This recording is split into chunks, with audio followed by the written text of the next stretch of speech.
In Luke 15, verses 11 through 32, we find one of Jesus' most well-known and most beloved parables.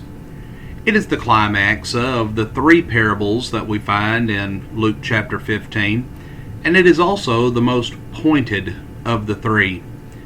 To fully understand this story, we need to be aware of the context and the culture of the times. The inheritance was not normally something that was given until the father had died, and to ask for the inheritance early would have been a serious insult to the father. Essentially, by doing what this young son did, he was saying, "I wish you were dead." The expected result would have been to punish the son or to even cut off his inheritance. But Jesus' listeners would have been shocked at the younger son's request, and even more so that the father agreed to the request.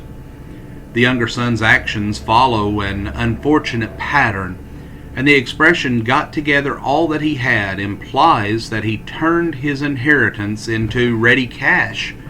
And the word squandered literally means to throw away, and the expression wild or riotous living implies reckless and immoral behavior. Friends, he went out and he lived a life of extravagance, seeking the pleasures of this world.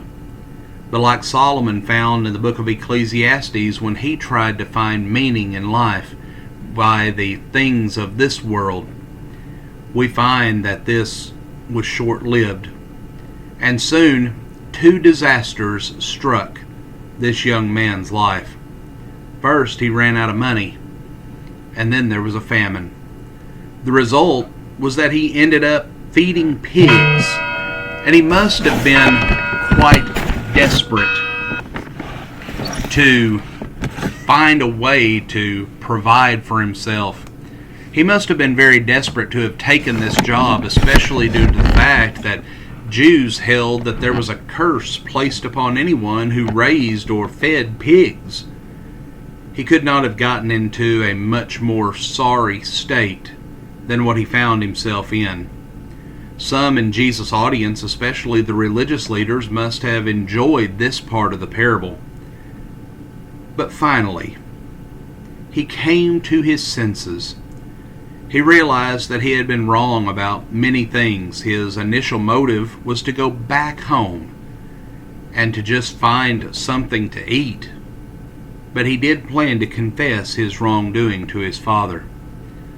What came next would have also been a shock to Jesus' listeners. Running to his son in front of the whole village would have been humiliating and degrading to this father. The expected result would have been to banish his son or to at least punish him severely. Instead, he ran to meet him. We can only imagine what the religious leaders were thinking at this point.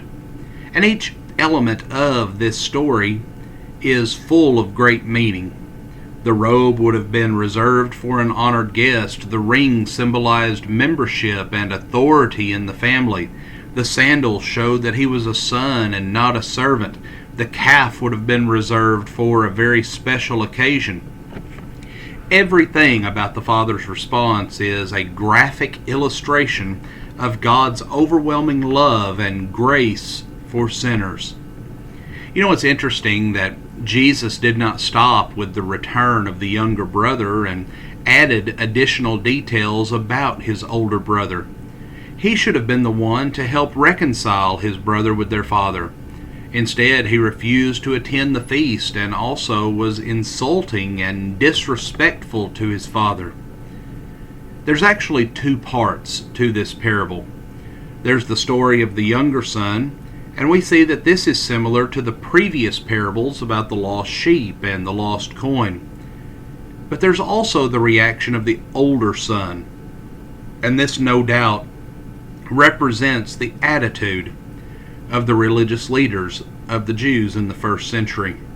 There was a lesson that they needed to learn, and Jesus was trying to open their eyes, to help them to see that when someone, regardless of how sinful their life has been, decides to come to the Lord, then the Lord will welcome them with open arms. And the message is the same for you today. Do you need to come to the Lord?